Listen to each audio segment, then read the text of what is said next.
स्वागत है आप सभी का नालंदा यूनिवर्स 77 पर। दोस्तों, घटना चक्र का एक बहुत ही शानदार सीरीज स्टार्ट किया गया है। यह series UP PCS RO exam के लिए है। यह सीरीज दोस्तों यूपी पीएससी के द्वारा जो भी एग्जाम कराए जाते हैं उन सभी एग्जामों के लिए है। खास तौर पर यह सीरीज यूपी पीसीएस और आरओ के लिए है। दोस्तों, यह वीडियो आप आरओ के लिए साथ ही साथ यूपी पीसीएस के लिए देख सकते हैं। ये बहुत ही शानदार सीरीज है। जय हिंद, जय भारत। जय हिंद दोस्तों, कैसे हैं आप सब।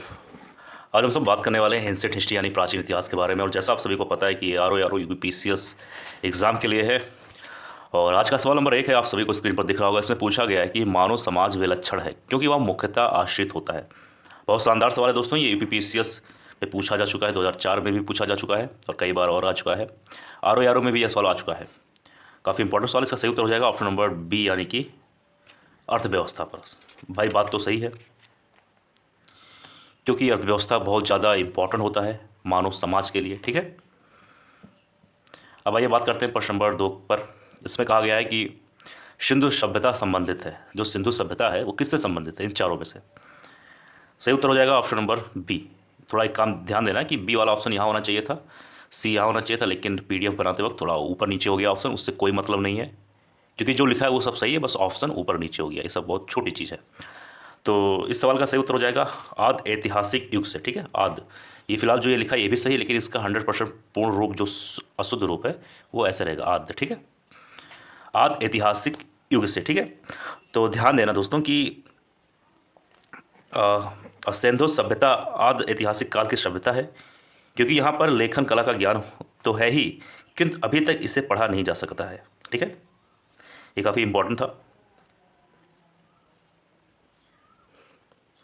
अब बढ़ते हैं प्रश्न नंबर 3 की तरफ। और प्रश्न नंबर 3 में दोस्तों आप सभी को दिख रहा होगा, इसमें पूछा गया सिंधु घाटी की सभ्यता गैर आर्थिक क्योंकि क्या रीज़न था। तो प्रश्न नंबर जो 3 है, इस सवाल का सही उत्तर हो जाएगा ऑप्शन नंबर ए यानी कि वह नगरीय सभ्यता थी। ठीक है, तो सवाल क्या पूछा गया, सिंधु घाटी की सभ्यता गैर आर्थिक क्योंकि वह नगरीय सभ्यता थी। ठीक है, सिंधु घाटी की सभ्यता गैर आर्य मुख्य रूप से इसलिए थी क्योंकि वह नगरीय सभ्यता थी, जबकि आर्य सभ्यता जो थी वो ग्रामीण सभ्यता थी। तो यही कारण है। ठीक है, प्रश्न नंबर 4 में आ जाइए। 4 में कहा गया है सिंधु घाटी सभ्यता को आर्यों से पूर्व की रखे जाने का महत्वपूर्ण कारक क्या है। तो प्रश्न नंबर अगर हम 4 की बात करें तो इसका सही उत्तर आइए जान लेते हैं क्या होगा।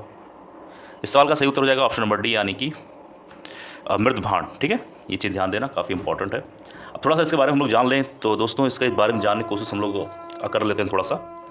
सिंधु घाटी सभ्यता लिपि ज्ञान और नगर नियोजन आदि के संदर्भ में प्रारंभिक आर्यों से अधिक विकसित थी। ये चीज़ आप सभी को मालूम होना चाहिए। ठीक है, आगे बढ़ते हैं। अब प्रश्न नंबर 5 में कहा गया सिंधु घाटी सांस्कृतिक वैदिक सभ्यता से भिन्न थी क्यों।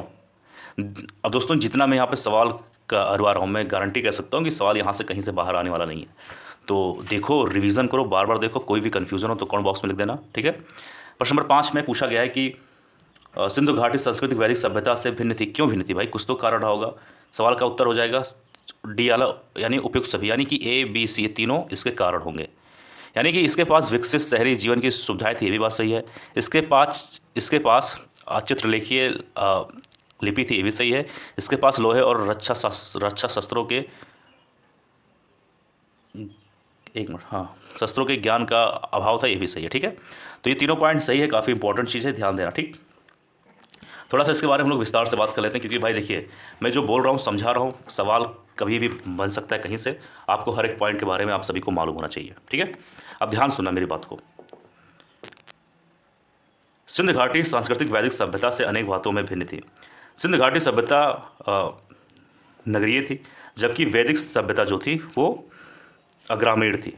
सिंधु सभ्यता की लिपि भाव चित्रात्मक थी। वैदिक सभ्यता के लोग लोहे तथा रक्षा शस्त्रों के ज्ञान से युक्त थे, जबकि सिंधु घाटी की सभ्यता में लोहे के ज्ञान का अभाव था। तो ये चीज़ आप सभी को मालूम होना चाहिए।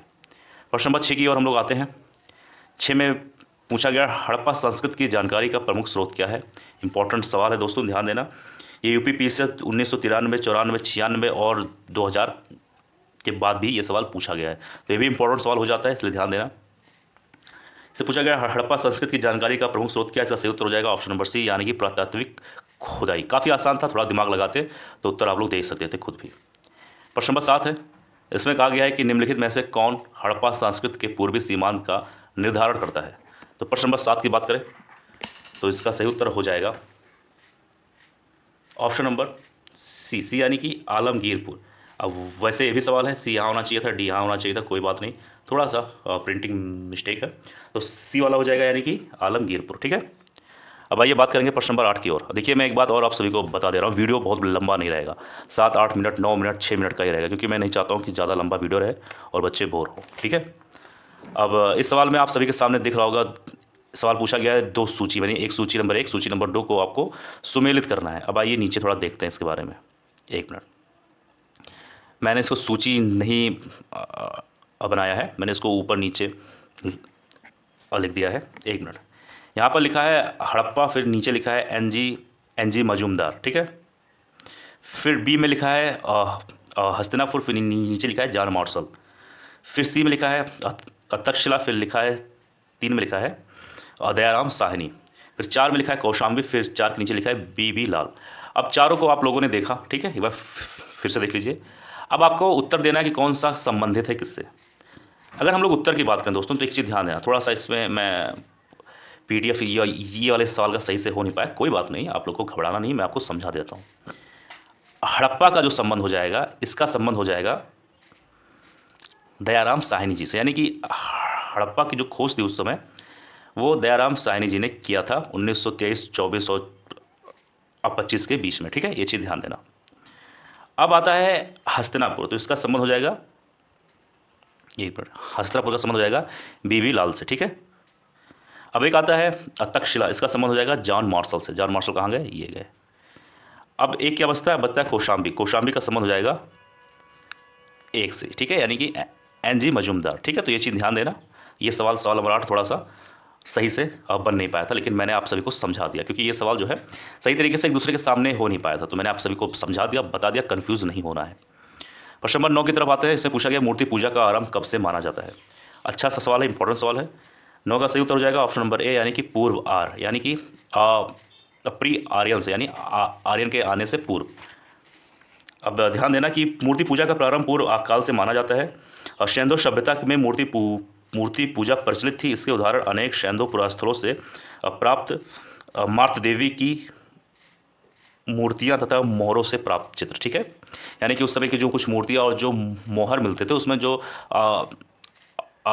चित्र होते थे, वहाँ से ये जानकारी मिलती है कि पूर्व आर्यन के समय से पहले, मतलब पूर्व आर्यन से पहले भी वहाँ पर मूर्ति पूजा होती थी। ठीक है, अब बात करेंगे सवाल नंबर 10, यानी इस वीडियो का अंतिम सवाल, ज़्यादा हम लोग लंबा वीडियो नहीं रखेंगे। तो प्रश्न नंबर 10 में कहा जाता है कि एक जुते हुए खेत की खोज की गई थी। सवाल का सही उत्तर हो जाएगा ऑप्शन नंबर बी, यानी कि कालीबंगा। ठीक है, एक मिनट, बी हो जाएगा कालीबंगा। अब ये कालीबंगा कहाँ है, तो ध्यान से सुनना कि राजस्थान के हनुमानगढ़ जिले में घग्घर नदी के किनारे स्थित कालीबंगा से जुते हुए खेत के साक्ष्य मिले हैं। दोस्तों यह था आज का वीडियो, मुझे उम्मीद है वीडियो पसंद आया होगा। किसी सवाल में कोई डाउट हो, कोई चीज़ ना समझ में आए, जो तो कमेंट बॉक्स में देना। मिलते हैं किसी और वीडियो में। जय हिंद, जय भारत।